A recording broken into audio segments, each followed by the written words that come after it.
മലയാളത്തിൻ്റെ പ്രിയ കലാകാരൻ നമ്മുടെയൊക്കെ സ്വന്തം ശ്രീനിവാസൻ്റെ മൃതദേഹം ഇപ്പോൾ എറണാകുളം ടൗൺ ഹാളിൽ പൊതുദർശനത്തിന് വെച്ചിരിക്കുകയാണ്. 1 മണിയോടുകൂടി തന്നെ പൊതുദർശനം ആരംഭിച്ചിരുന്നു. അദ്ദേഹത്തിൻ്റെ വീട്ടിലും ഒരുപാട് ജനങ്ങൾ അദ്ദേഹത്തെ കാണാനായി അവസാനമായി ഒരു നോക്ക് കാണാൻ ഒഴുകിയെത്തിയിരുന്നു. എറണാകുളം ടൗൺ ഹാളിലും ആൾക്കാർ ക്യൂ നിന്ന് അദ്ദേഹത്തെ ഒരു നോക്ക് കാണാനായിട്ട് വെയിറ്റ് ചെയ്യുകയാണ്. നമ്മുടെ മലയാളത്തിൻ്റെ പ്രിയ താരങ്ങളെല്ലാം ശ്രീനിയേട്ടനെ അവസാനമായി ഒരു നോക്ക് കാണാൻ ഇവിടെ എത്തിയിട്ടുണ്ട്. മമ്മൂക്ക വീട്ടിലും അതുപോലെ തന്നെ എറണാകുളം ടൗൺ ഹാളിലും അദ്ദേഹത്തെ അവസാനമായി കാണാനെത്തി. നമ്മളെല്ലാവരെയും ചിരിപ്പിച്ച നമ്മുടെ ദാസനും വിജയനും, വിജയൻ്റെ സ്വന്തം ദാസനും എത്തിയിട്ടുണ്ട്.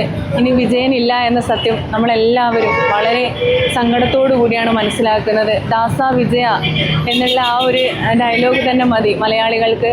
ലാലേട്ടനും ശ്രീനിവാസനും തമ്മിലുള്ള കൂട്ടുകെട്ടിൽ വന്ന സിനിമകളൊക്കെ എത്രത്തോളം മലയാളി പ്രേക്ഷകർക്കിടയിൽ പ്രതിഷ്ഠ നേടി എന്ന് മനസ്സിലാക്കാനായിട്ട്. അതുപോലെ തന്നെ ബേസിൽ ജോസഫ്, ഉണ്ണി മുകുന്ദൻ, അങ്ങനെ എല്ലാ താരങ്ങളും തന്നെ അദ്ദേഹത്തെ അവസാനമായി കാണാൻ എറണാകുളം ടൗൺ ഹാളിലെത്തി. ദിലീപ് അടക്കമുള്ള താരങ്ങളുണ്ട്. ദിലീപ് നേരത്തെ തന്നെ വന്ന് അദ്ദേഹത്തിൻ്റെ മൃതദേഹത്തിനരികെ ഇരുന്നിരുന്നു, പൊട്ടിക്കരഞ്ഞിരുന്നു. മോഹൻലാലും ദിലീപും മമ്മൂക്കയും അടക്കമുള്ള എല്ലാവരും അദ്ദേഹത്തിൻ്റെ മൃതദേഹത്തിനരികിൽ തന്നെ ഇപ്പോഴുമുണ്ട്. ഏറെ സങ്കടകരമായിട്ടുള്ള ഒരു കാര്യം തന്നെയായിരുന്നു അദ്ദേഹത്തിൻ്റെ വിയോഗം. മലയാളി പ്രേക്ഷകർക്ക് ഒരിക്കലും മറക്കാനാവാത്ത ഒരുപാട് കഥാപാത്രങ്ങൾ സമ്മാനിച്ചുകൊണ്ടാണ് അദ്ദേഹം നമ്മളോട് വിട പറഞ്ഞിരിക്കുന്നത്. അദ്ദേഹത്തിൻ്റെ സിനിമകൾ, അദ്ദേഹത്തിൻ്റെ തിരക്കഥകളെല്ലാം തന്നെ പുതുതലമുറയ്ക്ക് ഒരു പാഠപുസ്തകം തന്നെയാണ്. നേരത്തെ മണിയമ്പിള്ള രാജു അടക്കം പറഞ്ഞതുപോലെ തന്നെ അദ്ദേഹത്തിൻ്റെ സിനിമകളെല്ലാം ഒരു പാഠപുസ്തകം തന്നെയാണ്.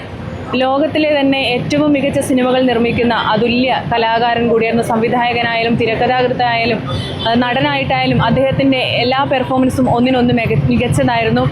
ഇനി നമുക്ക് അദ്ദേഹത്തിൻ്റെ സിനിമകളിലൂടെ അദ്ദേഹത്തെ ഓർമ്മിക്കാം. ഒരു സങ്കടക്കടൽ തന്നെയാണ് എറണാകുളം ടൗൺ ഹാളിൽ.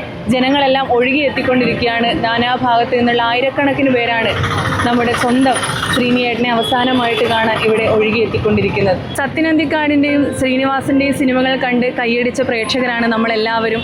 സത്യൻ അന്തിക്കാട് മൃതദേഹം ഇവിടെ കൊണ്ടുവന്നപ്പോൾ തന്നെ അദ്ദേഹത്തിൻ്റെ മൃതദേഹത്തിനരികിൽ ഇരിക്കുന്നുണ്ട്. സത്യൻ അന്തിക്കാടും ദിലീപും മോഹൻലാലും മമ്മൂക്കയും ഒക്കെ ഒരുമിച്ച് അദ്ദേഹത്തിൻ്റെ മൃതദേഹത്തിനരികിലിരിക്കുന്ന ആ ഒരു കാഴ്ച നമ്മളേറെ ദുഃഖിപ്പിക്കുന്നുണ്ട്. ഇനി സ്ക്രീനിൽ ശ്രീനിയേട്ടനില്ല എന്ന സത്യം അറിയുമ്പോൾ നമ്മളെല്ലാവരും വിതുമ്പുകയാണ്.